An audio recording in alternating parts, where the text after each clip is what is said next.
അപ്പം നമ്മളെ അനുഭവം എന്താണെന്ന് പറഞ്ഞാൽ പുതിയ തലമുറയിലെ കുട്ടികൾ ഇപ്പോഴും ഈ പരിപാടിയിൽ വേണ്ടത്ര വരുന്നില്ല എന്നുള്ളതാണ് ഞങ്ങൾ കണ്ടെത്തിയ ഒരു കാര്യം. അതാണ് ആദ്യമായിട്ടാണ് ഇത്തരം ഒരു വേദി തന്നെ കേരളത്തിൽ ആദ്യമായിട്ടാണ്.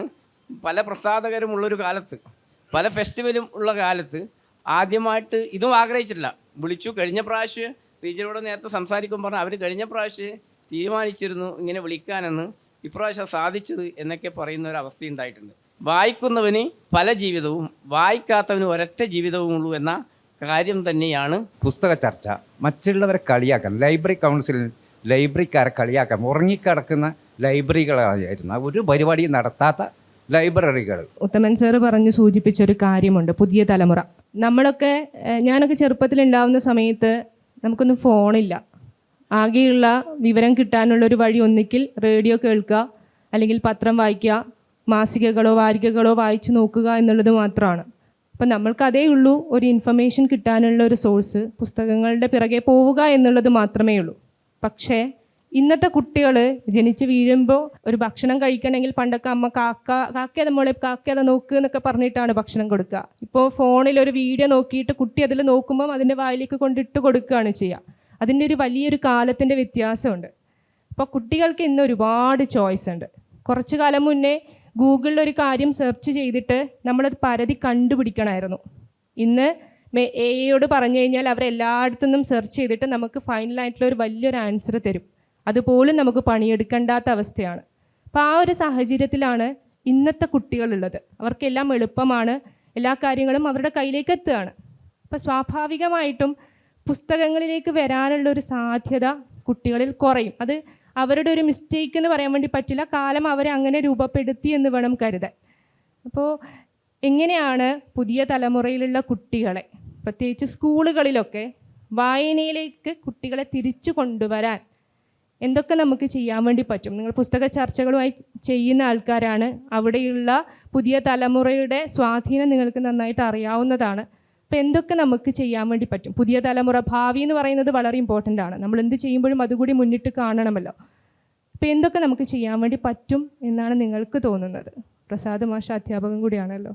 ഞങ്ങളുടെ ഈ വായന പ്രവർത്തനങ്ങളുടെ ഭാഗമായിട്ട് ഞാൻ ഒരു കാര്യം ഓർമ്മിക്കുന്നു. അംബിയാസു മാഷയുടെ എൻമകജ എന്ന് പറഞ്ഞ നോവല് അതിൻ്റെ 10ാം പതിപ്പ് ഇറങ്ങിയ സമയത്ത് ആലക്കോട് വെച്ചിട്ട് ഒരു ചർച്ച നടത്തി. അപ്പോൾ ആ ചർച്ചയിൽ കോളേജ് കുട്ടികൾ ഉൾപ്പെടെ കുറച്ചുപേർ പങ്കെടുത്തിട്ടുണ്ടായിരുന്നു. അപ്പോൾ അവരുടെ ജീവിതത്തിൽ ഈ എൻമകജ ചെലുത്തിയ സ്വാധീനത്തെക്കുറിച്ചിട്ടൊക്കെ അവർ പറയുണ്ടായി. അപ്പോൾ ഞങ്ങളന്ന് അവിടുന്ന് എടുത്തൊരു തീരുമാനം, ഈ എൻമകജയുടെ 250 കോപ്പി ആലക്കോട് മേഖലയിൽ പ്രചരിപ്പിക്കാനും, അങ്ങനെ 250 കോപ്പി വാങ്ങുകയും 250 ആളുകൾ വാങ്ങുകയും വായിക്കുകയും വീട്ടിൽ വെച്ച് വായിക്കുകയും ചെയ്തു. അതോടൊപ്പം തന്നെ ആ പുസ്തകത്തിൻ്റെ ക്യാഷും നാട്ടിൽ നിന്ന് സമാഹരിച്ച പണവും കൂടി ഞങ്ങൾ സർഗവേദി റീഡേഴ്സ് ഫോറത്തിൻ്റെ പ്രവർത്തകർ ഒരു ബസ്സിൽ നേരെ എൻമകജ ഗ്രാമത്തിലേക്ക് പോവുകയും അവിടെ അംബിയാസു മാഷെ കൂട്ടിക്കൊണ്ട്, ആ നോവലിസ്റ്റിനെ കൂട്ടിക്കൊണ്ട് ആ നോവൽ എഴുതിയ എൻമകജ ഗ്രാമത്തിലൂടെ സഞ്ചരിക്കുകയും ആ കഥാപാത്രങ്ങളെയൊക്കെ കാണുകയും ഈ പണം അംബിയാസു മാഷ് കൈമാറുകയും മാഷ് അത് അവിടെ കൊടുക്കുകയും ചെയ്യും. ഇതൊക്കെ നമ്മുടെ നാട്ടിലുള്ള കുട്ടികളിൽ വലിയ മാറ്റം. അതിൻ്റെ ഭാഗമായിട്ട് സംസ്ഥാന തലത്തിൽ തന്നെ ശ്രദ്ധിക്കപ്പെടുന്ന തരത്തിൽ റീഗ ബാബു എന്നൊക്കെ പറഞ്ഞ മാതൃഭൂമിയുടെ ഇതിലൊക്കെ എഴുതാറുണ്ട്. അങ്ങനെ സഞ്ജയ്, അനിൽ, അങ്ങനെയുള്ള കുറേ കുട്ടികൾ ഈ വായനയിലേക്ക് വന്നിട്ടുണ്ട്. മറ്റൊന്ന്, ഞങ്ങളിപ്പോൾ ഈ വായന ചലഞ്ച് എന്ന് പറഞ്ഞുകൊണ്ട് ഞങ്ങളുടെ ഒരു വാട്സപ്പ് ഗ്രൂപ്പൊക്കെ ഉണ്ട്. ആ വാട്സപ്പ് ഗ്രൂപ്പിലൂടെ ഒരു വായന ചലഞ്ച് ഏർപ്പെടുത്തും. അപ്പോൾ അത് വീടുകളിൽ വെച്ചിട്ടുള്ള പുസ്തക വായനയാണ്. ഇപ്പോൾ ഒരു വായന ചലഞ്ച് നടക്കുന്നുണ്ട്, 100ഓളം പേർ അതിൽ പങ്കെടുക്കുന്നുണ്ട്. അതിൽ തന്നെ ഇപ്പോൾ സന്തോഷ് ചിക്കാനത്തിൻ്റെ ഏറ്റവും പുതിയ നോവൽ മാതംഗലീല ഞങ്ങൾ 50 പേര് വാങ്ങുകയും 50 പേര് പാലക്കോട് മാതംഗലീല വായിച്ചുകൊണ്ടിരിക്കുകയും ചെയ്തിട്ടുണ്ട്. അപ്പോൾ ഇതിനകത്തൊക്കെ വീട്ടിലെ കുട്ടികളെ കൂടി പങ്കെടുപ്പിക്കണം എന്നുള്ള ഒരു ഉദ്ദേശത്തിലാണ് അത് ചെയ്യുന്നത്. പക്ഷേ അതൊരു വലിയ ചലഞ്ച് തന്നെയാണ്. കുട്ടികൾ പലപ്പോഴും ഈ സോഷ്യൽ മീഡിയ ലോകത്തുള്ളത് കൊണ്ട് നമ്മൾ ഉദ്ദേശിക്കുന്നത് പോലെ അവർ വായനയിലേക്ക് എത്തിക്കാൻ നമുക്ക് സാധിക്കുന്നുണ്ടോ എന്ന് ചോദിച്ചാൽ അതൊരു പ്രശ്നം തന്നെയാണ്. പക്ഷേ കുറച്ചുപേരൊക്കെ അതിലേക്ക് എത്തുന്നുണ്ട് എന്നുള്ളതാണ്. നമ്മുടെ ഈ പ്രവർത്തനത്തിൻ്റെ ഭാഗമായിട്ട് കുറച്ചുപേരൊക്കെ എത്തുന്നുണ്ട് എന്നുള്ളതാണ്. അതുമായി ബന്ധപ്പെട്ട് കുട്ടികൾക്ക് വേണ്ടി തന്നെ ഒരു വായന, അങ്ങനെ കുറേ പരിപാടികളൊക്കെ ആസ്വാദനം ചെയ്യുന്നു. അത് വളരെ പ്രധാനപ്പെട്ട ഒരു കാര്യമാണ് പറഞ്ഞത്. അത് സംഭവിക്കുന്നത് എന്താ പറഞ്ഞാൽ നമ്മളെ കുട്ടികളിൽ 2 തരത്തിലാണ്. ഒന്ന്, ഈ പറയുന്ന മൊബൈൽ, അത് നമ്മൾ പറഞ്ഞ് തേഞ്ഞ ഒരു കാര്യമാണ്. മൊബൈൽ വളരെ അത്യാവശ്യമുള്ളൊരു സാധനമാണ്. അത് കുട്ടികൾ പഠിക്കാൻ വേണമെന്ന് വിശ്വസിക്കുന്ന ആളുകൾ കൂട്ടത്തിലാണ് ഞാനും പെടുന്നത്. മൊബൈലിൽ നിന്നും നമുക്ക് മാറി നിൽക്കാൻ കഴിയില്ല. ശാസ്ത്ര സാങ്കേതിക ഇതിൻ്റെ ഏറ്റവും പ്രധാനപ്പെട്ട ഇതാണ്. പക്ഷേ ആ മൊബൈലിൽ മാത്രമായി പോകുമ്പോഴാണ് നമ്മളിത് പരാതി പറയുന്നത്. രണ്ടാമത്തെ പ്രധാനപ്പെട്ട കാര്യം, രക്ഷിതാക്കൾ പറയുമ്പം രക്ഷിതാക്കൾ എന്നോട് ചിലപ്പോൾ ചൂടാൻ സാധ്യതയുണ്ട്. രക്ഷിതാക്കൾ വായനക്കെതിരാണ്. മക്കൾ A+ നേടുന്നതിൽ പൊതുവായന ഒരു തടസ്സമാവുമെന്ന് ഭയപ്പെടുന്നു എന്നുള്ളതാണ് ഒരു ഗ്രന്ഥശാലയുടെ പ്രവർത്തകൻ എന്നുള്ള നിലക്ക് ഞാൻ കണ്ടെത്തിയ ഒരു കാര്യം. ഇത് സ്വാർത്ഥതയാണ്. യഥാർത്ഥത്തിൽ ടീച്ചർമാർ, ഞാൻ മലയാളം ഡിപ്പാർട്ട്മെൻറ്റ് ഇതിലുള്ള പല ടീച്ചർമാരുമായിട്ട് ഈ കാര്യങ്ങൾ സംസാരിച്ചിട്ടുണ്ട്. അവർ പറഞ്ഞിട്ടുള്ളത് ഞങ്ങൾ മാക്സിമം ശ്രമിക്കുന്നുണ്ട്. ഒരു ശില്പശാല നടത്തുമ്പോൾ അവിടെ ചിറ്റായ്മ സ്കൂളിൽ ഒരു ശില്പശാല നടത്തും. ഇതുമായി ബന്ധപ്പെട്ടുള്ള ഒരു കാര്യത്തിൽ സാഹിത്യ ഇതാണ്, വരണം സംസാരിക്കണം എന്ന് പറഞ്ഞു. പോയിട്ട് നോക്കുമ്പോൾ ഞാൻ ചോദിച്ചു, ശരിക്കും എങ്ങനെയാണ് ഈ കുട്ടികളെ സെലക്ട് ചെയ്തതെന്ന് ചോദിച്ചു. എല്ലാ ക്ലാസ്സിലെ ഏറ്റവും നന്നായിട്ട് സാഹിത്യത്തിനോട് ആഭിമുഖ്യമുള്ള മക്കളെയാണ് ഞങ്ങൾ പിന്നെ ഇതല്ല. എങ്കിലും നന്നായി. സദസ്സിൽ എനിക്ക് തോന്നുന്നു 50-ലധികം കുട്ടികളുണ്ടായിരുന്നു. ഈ 50-ലധികം കുട്ടികൾ ഞാൻ സംസാരിക്കുമ്പോൾ ഓരോ കുട്ടിയുടെ കണ്ണിലേക്ക് ശ്രദ്ധിച്ചു, അത്രമാത്രം ഈ കുട്ടി ശ്രദ്ധിക്കുന്നുണ്ടെന്ന്. ആ കുട്ടികൾ ഞാൻ ഉച്ചവരെ ഇങ്ങനെ സംസാരിച്ചു കൊണ്ടേയിരുന്നു. പല കാര്യം സംസാരിച്ചു, അടക്ക കവിതയും ഇല്ലേ ഇങ്ങനെയൊക്കെ പറഞ്ഞ് അങ്ങോട്ട് പോകുമ്പോൾ കുട്ടികൾ നന്നായി ശ്രദ്ധിക്കുന്നുണ്ടെന്ന് മനസ്സിലായി. കാരണം ഞാൻ ചോദിക്കുന്ന ചോദ്യം വളരെ കൃത്യമായി റെസ്പോണ്ട് ചെയ്യും. അപ്പോൾ ആ വലിയ വിദ്യാലയമാണ്, അതിലുള്ള 50 കുട്ടികളെയാണ് എടുത്ത് ഓർമ്മിക്കണേ. ആ കുട്ടികളെ ഒക്കെ തന്നെ സാഹിത്യത്തോട് ആഭിമുഖ്യമുള്ളവരാണെന്ന് ആ ടീച്ചർ കണ്ടെത്തിയിട്ടുണ്ട്, ആ ടീച്ചർമാർ കണ്ടെത്തിയിട്ടുണ്ട്. കാരണം ഈ ടീച്ചർ എന്ന് പറയുന്ന ഇന്നലെ ഇവിടെ ഉണ്ടായിരുന്നു, അവർ വളരെ സാഹിത്യത്തോട് താല്പര്യമുള്ള ഇതാണ്. എവിടെ പുസ്തകോത്സവം ഉണ്ടോ അവിടെയൊക്കെ അവരുണ്ട്, ചർച്ച എവിടെയുണ്ടോ അവിടെയൊക്കെ ഞാൻ കാണുന്നുണ്ട്, ഞങ്ങൾ തമ്മിൽ പരിചയമുണ്ട്. അപ്പോൾ എന്തൊക്കെ സംഭവിക്കുന്നതെന്ന് പറഞ്ഞാൽ കുട്ടികളെ അതിലേക്ക് കൊണ്ടുവരാൻ പ്രധാനമായ തടസ്സം രക്ഷിതാക്കളാണ്. ഇത് വളരെ വിവാദപരമായ ഒരു പ്രസ്താവനയാണ്, പക്ഷെ ഞാനിത് പരസ്യമായി പറയും. കാരണം രക്ഷിതാക്കൾ ഭയപ്പെടുന്നു, ഇത് അനാവശ്യമാണ്. ഈ ഒരു മെൻറ്റാലിറ്റി, ഈ നെഗറ്റീവിസം മാറ്റാതെ നമുക്കിത് പൂർണ്ണമായും മാറ്റിയെടുക്കാൻ കഴിയില്ല. പൂർണ്ണമായിട്ടൊന്നും മാറ്റണ്ട, എങ്കിൽ പോലും നല്ലൊരു ശതമാനം കുട്ടികൾ വായിക്കണം എന്നുള്ളതാണ്. ഇപ്പോൾ ഡിജിറ്റലായിട്ട് വായിക്കുന്നുണ്ടെന്ന് എനിക്കറിയില്ല. പക്ഷേ ഞങ്ങളുടെ നാട്ടിലൊരു അത്ഭുതം ഉണ്ടായത്, ഒരു അധ്യാപകൻ്റെ മകൾ, അവൾ ഇപ്പം ഇനി SSLC ആണെന്ന് തോന്നുന്നു, ആ കുട്ടി ഞങ്ങളെ ഗ്രന്ഥാലയത്തിൽ നിമ്ന വിജയൻ്റെ അതല്ലേ എത്രയും പ്രിയപ്പെട്ട എന്നോട് അല്ലേ, അതാ ആ പുസ്തകം ഞാൻ വായിച്ചില്ല, ക്ഷമിക്കണം. ആ പുസ്തകം അവതരിപ്പിച്ചു. ആ പുസ്തകം വളരെ ഭംഗിയായിട്ട് അവതരിപ്പിച്ചു. ഞാൻ പുസ്തകം എടുത്ത് വെച്ചിട്ടുണ്ട്, വായിച്ചില്ല. വളരെ ഭംഗിയായിട്ട് അവതരിപ്പിച്ച കുട്ടി 9ാം ക്ലാസ്സിൽ പഠിക്കുന്ന മോളാണ് അവതരിപ്പിച്ചത്. ഞാൻ വളരെ കൗതുകത്തോടെയാണ് നോക്കിയത്. അതുമാത്രമല്ല, നമ്മുടെ ബെന്യാമിൻ്റെ സോർബയെക്കുറിച്ച് പറയുമോ, അതും ഞാൻ വായിച്ചില്ല, ഇത് സാധനം എടുക്കുകയുണ്ട്. പറയുമോ എന്നുള്ള മൾബറീൻ്റെ ആ ഷെൽവിനെ കുറിച്ചുള്ള അത് ഈ കുട്ടി സ്വന്തം വീട്ടിൽ വെച്ച് അവതരിപ്പിച്ചു, ഗംഭീരമായിട്ട് അവതരിപ്പിച്ചു. 9ാം ക്ലാസ്സിൽ മാത്രം പഠിക്കുന്ന മോളാണ്. അപ്പോൾ അങ്ങനെ പിന്നെ ചില കുട്ടികൾ, അപൂർവം കുട്ടികൾ പല നാടുകളിലുണ്ട്. ഞങ്ങൾ ഈ സാംസ്കാരിക പരിപാടീൻ്റെ ഭാഗമായിട്ട് പലയിടത്തും പോകുമ്പോൾ അവിടെയൊക്കെ തന്നെ അത്തരം കുട്ടികൾ കവിത എഴുതുന്നവരുണ്ട്, പിന്നെ പാട്ട് പാടുന്നവരുണ്ട്, കഥ എഴുതുന്നവരുണ്ട്, നോവൽ ചർച്ച ചെയ്യുന്നവരുണ്ട്. ഇവരൊക്കെ കണ്ടെത്താൻ കഴിഞ്ഞിട്ടുണ്ട്. അതാണ് ഞങ്ങളുടെ യാത്രയിൽ ഏറ്റവും സന്തോഷം തരുന്ന കാര്യം. അപ്പോൾ തീർത്തും സജ്ജാനന്ദ മാഷ പറഞ്ഞ ഇതെല്ലാം അവസാനിച്ചു പോയിട്ടില്ല. എന്തൊക്കെയോ തിരികൾ അവിടെയായിട്ടുണ്ട്, പുതുമുളകളുണ്ട്. ആ പുതുമുളകൾ കൂടുതൽ എണ്ണം വേണമെന്നില്ലാണ് ഞങ്ങളുടെ ആഗ്രഹം. അതെന്തായാലും നല്ല ചോദ്യമാണ്. ഓക്കെ, ഒന്നും അവസാനിക്കാതിരിക്കട്ടെ. ഷുക്കൂർക്കനോടൊരു ചോദ്യമാണ്, പുസ്തക വിൽപ്പന കൂടി ഉള്ളത് കൊണ്ടാണ് ചോദിക്കുന്നത്. നമ്മളെപ്പോഴും വൈറലുകളുടെ പിന്നാലെയാണ്. അത് പുസ്തകം മാത്രമല്ല, എല്ലാ കാര്യം എടുത്തു കഴിഞ്ഞാലും ഒന്ന് വൈറലായി കഴിഞ്ഞാൽ പിന്നെ കുറച്ചു കാലം നമ്മൾ അതിൻ്റെ ഒരു ഓളത്തിലാണ്. ചില കമ്പനികൾ അവരുടെ ലൈൻ പോലും മാറ്റിക്കഴിയും. ആ വൈറലിലുള്ള എന്താണോ അതെടുത്തിട്ടാണ് അവർ പിന്നെ കുറച്ചു കാലം പരസ്യം പോലും ചെയ്യുക. പുസ്തകത്തിലും ഇങ്ങനെ ഒരു വൈറൽ സംഭവങ്ങൾ ഉണ്ടാവാറുണ്ട്. ഒരു പുസ്തകത്തിൻ്റെ പിന്നാലെ കുറേ ആൾക്കാർ പോവുക എന്നുള്ളത്. അപ്പോൾ ഷുക്കൂർക്കൊക്കെ ഇതൊരു ഉപകാരപ്പെടാനുള്ള സാധ്യത കൂടിയുണ്ടല്ലോ. ഒരുപാട് ആൾക്കാർ വാങ്ങിക്കാൻ സാധ്യതയുണ്ട്. അപ്പോൾ ഈ നാട്ടിൻപുറങ്ങളിലേക്ക് വരുന്ന സമയത്ത് ഈ വൈറൽ എന്നുള്ളത് നാട്ടിൻപുറങ്ങളെയും ബാധിക്കുന്നുണ്ടോ? അവർക്ക് ചർച്ച ചെയ്യാൻ താല്പര്യമുള്ളതും സംസാരിക്കാൻ താല്പര്യമുള്ളതും ഇങ്ങനെയുള്ള പുസ്തകങ്ങൾ തന്നെയാണോ? നമുക്ക് ഒരു കാര്യമുണ്ട്, നെഗറ്റീവാണ്. നമ്മൾ തികച്ചും മലയാളി എന്ന് പറയുന്നത് നെഗറ്റീവാണ്. നെഗറ്റീവ് പറയുക. പുസ്തകം വായിക്കുന്നുണ്ടോ? ഇവരെവിടെയാ? ഈ പറയുന്ന ആൾ ബുക്ക് സ്റ്റാളിൽ പോയി നിൽക്കുക കുറച്ച് സമയം. എത്ര കുട്ടികളാണ് അച്ഛന്മാരോടെ കൂടെ വന്നിട്ട് പുസ്തകം വാങ്ങിക്കൊണ്ടു പോകുന്നു? അനവധിയാണ്. പണ്ടത്തെ വളരെ 100 ആൾ വായിക്കുന്നത് ഇന്ന് ലക്ഷക്കണക്കിന് ആൾക്കാരുണ്ട്, അവർ വായിക്കുന്നുണ്ട്. ഈ വൈറലാകുക എന്ന് പറയുന്നത് എന്താണ്? മുതുക്കന്മാർ എന്നെ പോലെയുള്ളവരല്ല വൈറലാക്കുന്നത്. ഏറ്റവും കൗമാരം ഇവരെ പോലെയുള്ള കുട്ടികളാണ്. അല്ലാതെ നിങ്ങൾക്ക് പറയാൻ കഴിയും. ഇവരാണ് വായിക്കുന്നത്, നവമാധ്യമങ്ങളാണ്. ഇന്ന് ഈ നോവലെ വായിച്ചിട്ട് ഇത് മാതംഗലീല വായിച്ചോ? അതല്ല വായന. മാതംഗലീല തന്നെയല്ല വായിക്കുക. ഞാൻ അതിശയപ്പെട്ടു പോയി. ഞാനൊരു ഇംഗ്ലീഷ് പഠിച്ചിട്ടില്ലല്ലോ. ഇവരോ കുട്ടികൾ മാതൃഭൂമിയിൽ DC-യിലും കുറച്ച് സമയം നിന്ന് കഴിഞ്ഞാൽ ഇവർ കൊണ്ടുപോകുന്ന ലോക സാഹിത്യ പുസ്തകങ്ങൾ കാണുമ്പോൾ ആത്മഹത്യ ചെയ്യാൻ തോന്നിപ്പോവും. അത്രയ്ക്ക് ഭീകരാണ് കുട്ടികൾ വായിക്കുന്ന ഇത്. പക്ഷേ പ്രചരിപ്പിക്കില്ല. എന്താ?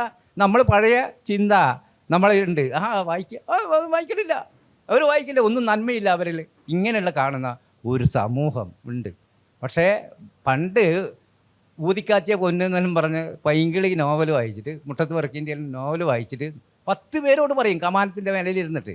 ആ പറച്ചിലില്ല. വ്യക്തിപരമായിട്ടുള്ള വായനയാണ് ഇപ്പോഴും. ഈ വൈറൽ എന്ന് പറഞ്ഞല്ലേ, അത് എനിക്ക് ജീവിക്കാൻ പ്രേരിപ്പിക്കുന്നുണ്ട്. പുസ്തകം വേഗം വിറ്റുപോകും. അത് മറ്റുള്ള പുസ്തകങ്ങൾ വായിക്കും. നിമ്ന വിജയൻ്റെ 3 ലക്ഷം കോപ്പി പോയി, അതും വളരെ കുറഞ്ഞ സമയം. ആടുജീവിതം കുറേ വർഷത്തിന് ശേഷമാണ്, വർഷം കൊണ്ടാണ് 3 ലക്ഷത്തിന് മേലെ കടന്നത്. പക്ഷേ നിമ്ന വിജയനും ഈ റാം കെയർ ഓഫ് ആനന്ദിയും ഇത് ചെറിയ കാലം കൊണ്ടാണ്. ഇതാരാ വായിച്ചത്? ഏറ്റവും ചെറുപ്പക്കാരാണ്. എന്താന്ന് പറഞ്ഞാൽ ഇതിൻ്റെ കാര്യം, ഞാൻ ഒരു പുസ്തകം വിൽക്കുന്ന ആളായതുകൊണ്ടാണ്. വായന ശക്തമാണ്. പക്ഷേ നിങ്ങളോട് സംസാരിക്കാനല്ല വായിക്കുന്നത്. അവർ വായിച്ച് പുസ്തകങ്ങൾ വലിച്ചെറിയും. നമ്മളെ പോലെ സൂക്ഷിക്കുന്നൊന്നുമില്ല ചിലപ്പോൾ, അല്ലെങ്കിൽ വേറെയൊക്കെ കൊടുക്കും. അച്ഛനും അമ്മയും ഇവർ പറഞ്ഞില്ല, രക്ഷിതാക്കളെ പേടിച്ചുകൊണ്ട് ഇവർ ഓൺലൈനിൽ വായിക്കുന്നുണ്ട്. ഗംഭീര വായന നടക്കുന്നുണ്ട്. അത് നമ്മൾ സൂക്ഷിച്ച് നോക്കിയാൽ മതി. ഈ കുട്ടി വായിക്കുന്ന കാര്യമുണ്ട്, അവനോട് ചോദിച്ചാൽ മതി. എന്നോടല്ല ചോദിക്കേണ്ടത്, അവനെന്ത് പറയാനുണ്ടെന്ന് ചോദിക്കുക വേണ്ട. ഈ കുട്ടികൾക്ക് എന്ത് പറയാനുണ്ടെന്ന്. ഇങ്ങനെ വൈറലാക്കുന്നത് ഏറ്റവും പുതിയ തലമുറയാണ്. നമ്മൾ വളരെ ഈ നരച്ചവരെ കുറച്ച് കാലം ഉണ്ടാവും, അവർ ആ പഴഞ്ചങ്ങ് പോവും, ഇതങ്ങ് മരിച്ചു പോവും. പക്ഷേ ഇവർ ലോക സാഹിത്യങ്ങളാണ് വായിക്കുന്നത്. സത്യത്തിൽ എനിക്ക് വലിയൊരു അസൂയുണ്ട് ഈ പുതിയ തലമുറ കുട്ടികളോട്. അല്ലെങ്കിൽ ഈ വാഴ എന്ന് പറഞ്ഞാൽ എന്തുകൊണ്ട് വായിക്കുന്നില്ല മലയാളത്തിൽ? അത്തരം പുസ്തകങ്ങൾ കുട്ടികൾക്ക് കൊടുക്കണം. അതിൽ വിജയിച്ചതാണ് റാം കെയർ ഓഫ് ആനന്ദി ആയാലും നിമ്ന വിജയൻ്റെ ആ പുസ്തകം. നമ്മൾ കളിയാക്കും, പൈങ്കിളിയാണെന്ന് പറഞ്ഞ് കളിയാക്കും. പക്ഷേ നമ്മളെല്ലാം ചെറുപ്പത്തിൽ മുട്ടത്ത് വർക്കിനെല്ലാം വായിച്ചത്, അല്ലെങ്കിൽ ജോൺ ആലിങ്കൽ പാറപ്പുറത്ത് അയ്യനത്തിനെല്ലാം വായിച്ചത്. അന്നേരം ആരെങ്കിലും പറഞ്ഞിട്ടുണ്ടോ? അങ്ങനെയാണ് വായന വളരുക. വായന വളരെ കുറഞ്ഞ ആൾക്കാരെ ഉണ്ടാവും, ചിന്ത ഒരേ ശേഷിയാൽ. എല്ലാ വായനയും പല ജീവിതത്തിൻ്റെ വായനയാണ്. ജീവിതം ഒരു വായന എന്ന് പറഞ്ഞാൽ പുസ്തകം മാത്രം വായിക്കുകയല്ല, മറ്റൊരു മനുഷ്യനെ, രാഷ്ട്രീയത്തെ, ഇവിടുത്തെ കാലാവസ്ഥയെ, ഇതെല്ലാം വായനയുണ്ട്. അതുകൊണ്ട് വായിക്കുക എന്ന് പറയുന്നത് ഈ ഒരു ഒതുങ്ങുന്നതല്ല. ഈ വിഷയം വെച്ചതുപോലെ നാട്ടിട വഴിയിലെ സർഗാത്മകത എന്ന് പറഞ്ഞാൽ അങ്ങനെയൊന്നുമില്ല. നാട്ടിടങ്ങളിൽ മാത്രമല്ല സർഗാത്മകത, എല്ലാ തരത്തിലും വലിയ മാറ്റങ്ങൾ ഉണ്ടാകുന്നുണ്ട്. പക്ഷേ സംസാരിക്കുന്നില്ല പണ്ടത്തെ പോലെ, കണ്ണിലേക്ക് നോക്കിയിട്ട് വേണ്ട. ഈ കുടുംബത്തിൽ എന്തുകൊണ്ടാണ് പ്രശ്നങ്ങൾ വരുന്നത്? ഒരച്ഛൻ മകനെ നോക്കിയിട്ട് 20 മിനിറ്റ് ആ കുട്ടിയുടെ കണ്ണിൽ നോക്കി സംസാരിക്കുന്നുണ്ടാവും. ഇറയത്തിരുത്തിയിട്ടോ അല്ലെ വരാന്തയിൽ അടുത്ത് വെച്ചിരുത്തിയിട്ട് 20 മിനിറ്റ് ഭാര്യ ഭർത്താവിനോടോ മക്കളോടോ അച്ഛൻ മക്കളോടോ സംസാരിക്കുമ്പോൾ 20 മിനിറ്റ് ഒരു മുഖത്തിൽ ഒരു ഭാവ വ്യത്യാസവും ഇല്ലാതെ കഴിയുന്ന ഒരാൾക്ക് അയാളെ സിദ്ധൻ എന്ന് വിളിക്കാൻ കഴിയും. അതിനു മുന്നേ നല്ലാവും, മുഖം കൂടും. 20 മിനിറ്റ് ഒരാളെ കണ്ണിലേക്ക് നോക്കി സംസാരിക്കാൻ കഴിയുക എന്ന് പറയുന്നതാണ് ഒരു വലിയൊരു മനുഷ്യത്വത്തിൻ്റെ കാര്യം. വായനയുണ്ട്, നമ്മൾ നെഗറ്റീവായിട്ട് പറയുന്നതാണ്. പക്ഷേ ഏത് വായിക്കണം, എന്ത് തരം വായിക്കണമെന്ന് ഈ പ്രസാധകരാണ്.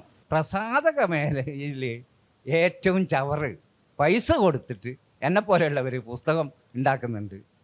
എന്ന് പറഞ്ഞാൽ എന്തെങ്കിലും എഴുതുക, പുസ്തകമാകുക, എന്നെ വായിച്ചോന്ന് പറയുക, ഒരു കാര്യമില്ല. ഞാനൊരു പുസ്തകത്തന്നെ, എന്നെ സ്കൂളിൽ പോകാത്ത എന്നെ ഈ നിലയിലേക്ക് എത്തിച്ചത് ഒരൊറ്റ ഒരു വരിയാണ്. അതൊരു പുസ്തകമാണ്. നോറ അദമ്യാൻ എന്ന് പറഞ്ഞ ഒരു പുസ്തകത്തിലെ ഒരു വരി, ഒരു 10-15 വയസ്സിൽ 14 വയസ്സിൽ കിട്ടിയ ഒരു പുസ്തകം. ആ വരി ഇങ്ങനെയാണ്: ഞാൻ നിനക്കൊപ്പം എത്താൻ വലിഞ്ഞു നടക്കേണ്ടിയിരിക്കുന്നു. ഞാൻ ആർക്കൊപ്പമാണ് നടക്കേണ്ടതെന്ന് ഞാൻ ജീവിച്ച് വളരുന്നതിനനുസരിച്ചിട്ട് ഈ വരികളും വളർന്നുകൊണ്ട്, അതുകൊണ്ടാണ് എനിക്ക് ജയമോഹൻ്റെ കൂടെ പെരുമാൾ മുരുകൻ്റെ കൂടെ ഇരിക്കാൻ പറ്റിയതെന്ന്, വിവേക് ഷാൻബാഗിൻ്റെ കൂടെ ഇരിക്കാൻ പറ്റിയത് ഈ വരിയാണ്. ഒരു പുസ്തകമാണ്, അല്ലാതെ ഖുർആനോ ബൈബിളോ അല്ലെങ്കിൽ ഭഗവത്ഗീതയോ പറഞ്ഞു തന്നതല്ല. ഈ ഒരു വരി എൻ്റെ തലച്ചോറിൽ ഇന്നുണ്ട്. അതുകൊണ്ട് പുസ്തകം വായിക്കുന്നുണ്ട്, അവർ വലിയൊരു മാറ്റങ്ങൾ ഉണ്ടാക്കും എന്നുള്ളൊരു പ്രതീക്ഷയാണ്. എല്ലാ മനുഷ്യരും വായിക്കപ്പെടാനുള്ളൊരു പുസ്തകമാണ് എന്നുള്ളതിനൊക്കെ ഉദാഹരണമാണ് ഇപ്പോൾ ഷുക്കൂറൊക്കെ പറയുന്ന സമയത്ത് നമ്മളൊക്കെ കേൾക്കുകയാണ്, എങ്ങനെയാണ് അവർ നടന്ന വഴികൾ എന്നുള്ളത് മനസ്സിലാക്കുകയാണ്. ബഷീർക്കൊക്കെ ഇതിലെന്താണ് പറയാൻ? നേരത്തെ പറഞ്ഞ കാര്യം തന്നെ, പിന്നെ കുട്ടികളിൽ വായനയുണ്ട്, നമ്മളത് മനസ്സിലാക്കുന്നില്ല എന്നോ. ഇപ്പം എൻ്റെ നാട്ടിൽ ഇരിക്കൂർ നവോദയ ബുക്ക് സ്റ്റാളിൽ ഞാൻ ഷുക്കൂർക്ക് അടക്കം പോകുന്നതാണ്. അപ്പോൾ അവിടെ പോകുമ്പോൾ ചെറിയ ചെറിയ ബുക്കുകൾ വാങ്ങിക്കൊടുക്കാൻ കുട്ടികളെ കൂട്ടി രക്ഷിതാക്കൾ വരുന്ന ഒരു കാഴ്ച കാണുക. ഇപ്പം മാതൃഭൂമി പോയാലും ഇങ്ങനെ തന്നെ കാണുന്നുണ്ട്.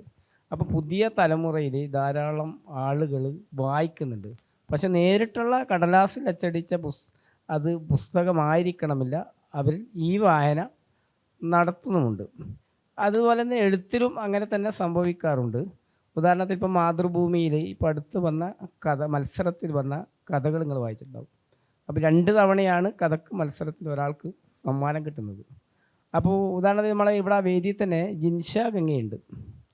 അപ്പോൾ മലയാളത്തിൽ നിന്ന് അറിയപ്പെടുന്ന എഴുത്തുകാരിയായിട്ട് മാറുന്ന ഒരു സമയത്ത് കഥാമത്സരം നടത്തുകയാണ് സാഹിത്യതീരത്തിൻ്റെ ആഭിമുഖ്യത്തിൽ. ആ സമയത്ത് കുറേ കഥകൾ വന്നു. അവസാനം 2 കഥകൾ ഞങ്ങൾക്ക് തിരഞ്ഞെടുക്കണം. അവസാനം 2 ജൂറിയാക്കി. അവർ ആശയക്കുഴപ്പത്തിലായി, ആർക്ക് കൊടുക്കണം. അവസാനം അത് ഓടേണ്ട വന്നു. അതിന് സംഘാടകർക്ക് കുറച്ച് പ്രയാസമുണ്ടല്ലോ. അവസാനം ഒരാളെ കണ്ടെത്തി, അതിൽപ്പെട്ട ഒരാളാണ് ജിൻഷ. അപ്പം ഇങ്ങനെ അവസരങ്ങൾ ഉണ്ടായാലാണ് വളരുക. അപ്പം നമ്മുടെ നാട്ടിൽ ഞാനിപ്പോൾ മലപ്പുറത്തൊരു പ്രസാധക സംഘത്തിൻ്റെ അപ്പുറം പോയപ്പോൾ അവിടെ ഒരു വായനശാല വന്നു, വായനശാലക്കാർ വന്നു. ഞാൻ ചോദിച്ചു, നിങ്ങളുടെ വായനശാലയുടെ പേരെന്താണ്? യുവപ്രതിഭ വായനശാല. ഞാൻ ചോദിച്ചു, നിങ്ങളുടെ നാട്ടിലെ ഏതെങ്കിലും ഈ പ്രതിഭയായ യുവാവിനെ നിങ്ങൾ ആ ചടങ്ങിൽ ആദരിച്ചിട്ട് ഇല്ല എന്ന് പറഞ്ഞു. പിന്നെ എന്ത് വായനശാല അവർ ചോദിക്കേണ്ട വന്നു. അപ്പം നാട്ടിൽ വളരാനുള്ള സാഹചര്യങ്ങൾ, ഈ സുകുമാർ അഴീക്കോട് പണ്ട് പറഞ്ഞൊരു വാക്കുണ്ട്, ഇവിടെ പൂജ്യയാണ് നടക്കുന്നത്. കാരണം ആദരിച്ചവനെ തന്നെ ആദരിക്കുന്നത്. അപ്പോൾ നമുക്ക് എല്ലാറ്റും വളം വെച്ച് കൊടുത്താൽ ഇത് വായിക്കാനുള്ള കുട്ടികളെ പ്രോത്സാഹിപ്പിക്കുക. ഇപ്പോൾ ഇന്ന് SSLC പരീക്ഷ ഫലം അറിയുന്ന കാര്യമാണ്. ഞാൻ എൻ്റെ ഏട്ടൻ്റെ വീട്ടിൽ നിന്ന് വരുമ്പോൾ അവിടെ ഒരു കുട്ടിയുണ്ട്. ആ കുട്ടിക്ക് ഞാൻ ഒരു 500 റുപ്യ എടുത്ത് കൊടുത്തിട്ട് പറഞ്ഞ്, ഫലം അറിഞ്ഞാൽ മുട്ടായി വാങ്ങിക്കൊടുത്തേ, ഇനിയിപ്പോൾ ഫലം തോറ്റാൽ ഒന്നും വേണ്ട, നീ സന്തോഷിക്കണം എന്ന് പറഞ്ഞിട്ടാണ്. പക്ഷെ നമ്മൾ A+ൻ്റെ കാലത്താണ്. ഈ പ്രതിഭകൾ എങ്ങനെയാണ് ഉണ്ടാകുന്നത്? ഈ 150 IQ ഉണ്ടാകുമ്പോൾ മഹാപ്രതിഭയാവും, 140 എങ്ങനെയാണ് വരുന്നത്. അപ്പോൾ അതുകൊണ്ട് നമ്മൾ ആരെയും വിലയിരുത്തരുത്. ഈ വിലയിരുത്തുന്നതിന് പ്രശ്നങ്ങളാണ്. അപ്പോൾ അവർ വായിക്കുന്നുണ്ട്, പക്ഷേ പുസ്തകങ്ങളല്ലേ. വായനശാലകളിലേക്ക് പോകാത്തതിൻ്റെ കാരണം ഈ കേരളത്തിലെ വായനശാലകൾ കക്ഷിപക്ഷ സംസ്കാരമുള്ള വായനശാലയാണ്. ഉദാഹരണത്തിന് ഏതെങ്കിലും ഒരു പാർട്ടിയുടെ പേരുള്ള വായനശാല, അവിടെ മറ്റ് വിഭാഗം പോകുന്നില്ല. അപ്പോൾ അതിന് വേണ്ടത് ജനകീയ വായനശാലകൾ, എല്ലാ ജനങ്ങൾക്കും വരാനുള്ള. നേരത്തെ ഷുക്കൂർക്ക പറഞ്ഞൊരു കാര്യമുണ്ട്, ഈ സുമാറായിക്കൂടെ പറഞ്ഞിട്ടുണ്ട്, ഉടമയാകുന്നതിനല്ല ജനാധിപത്യം, അടിമയാകുന്നതിനുമല്ല ജനാധിപത്യം. സ്വാതന്ത്ര്യ ബോധമുള്ള ആളുകളാണ് നമ്മുടെ. ഇപ്പം ഞാനിവിടെ പറയുന്നതിനെക്കാട്ടും കൂടുതൽ അറിവ് നിങ്ങൾക്കുണ്ട്, കൃത്യമായിട്ട് ബോധ്യമുണ്ട്. പക്ഷേ ഞാൻ പറയുന്ന കാര്യങ്ങൾ എന്തുകൊണ്ടാണ് ഇവിടെ വിളിച്ചതെന്ന് അറിയാലോ. അപ്പോൾ അത് നമ്മൾ പറയുന്നത്, നേതാക്കൾ പ്രസംഗിക്കുമ്പോൾ അവരുടെ വാക്കുകൾ അതങ്ങനെയല്ല, ഇങ്ങനെയാണ്. ഉമറിയെക്കൂടെ പറഞ്ഞിട്ടുണ്ട്, ഒരു പത്രം വായിച്ചിട്ട് ആ പത്രം മോശമായ പത്രമായതുകൊണ്ട് അത് നിർത്തി മറ്റൊരു പത്രം തുടങ്ങി.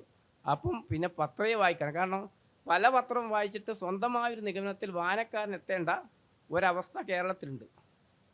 ജനകീയ അല്ലെങ്കിൽ വായനക്കാരന് വേണ്ടിയുള്ള പത്രങ്ങളില്ല. അതുപോലെ തന്നെയാണ് പുസ്തകങ്ങളും. ഇപ്പം പ്രസാധകർ അവരുടെ പരസ്യം, അവരെ പണക്കൊടുപ്പിൻ്റെ ഇതിൽ പരസ്യം കൊടുക്കൂ, അങ്ങനെ നല്ല രീതിയിൽ വരുമ്പോൾ അത് ആളുകളെ വായിക്കും. മഹാസംഭവം. പണ്ട് ഞാൻ ഷുക്കൂർക്ക് ഒരു 30 വർഷം മുമ്പ് ഒരു ക്യാമ്പിൽ പങ്കെടുത്തിരുന്നു. ആ ക്യാമ്പിൽ പങ്കെടുത്തപ്പോൾ ഞാൻ മലയാളത്തിലെ പ്രശസ്തനായ ഒരു ഇയാൾ നിരൂപകനോട് ചോദ്യം, ഈ മംഗളവും മനോരമയും വായിക്കുമ്പോൾ കൂടുതൽ ആളുകളത് വായിക്കുന്നുണ്ടല്ലോ, അത് കണ്ടുകൊണ്ടാണെന്നപ്പം അദ്ദേഹം പറഞ്ഞ്, നിങ്ങൾ കോട്ടയം റബ്ബർ മുതലാളിയുടെ ആളാണെന്ന് തോന്നുന്നു എന്നാണ് എന്നോട് പറഞ്ഞത്.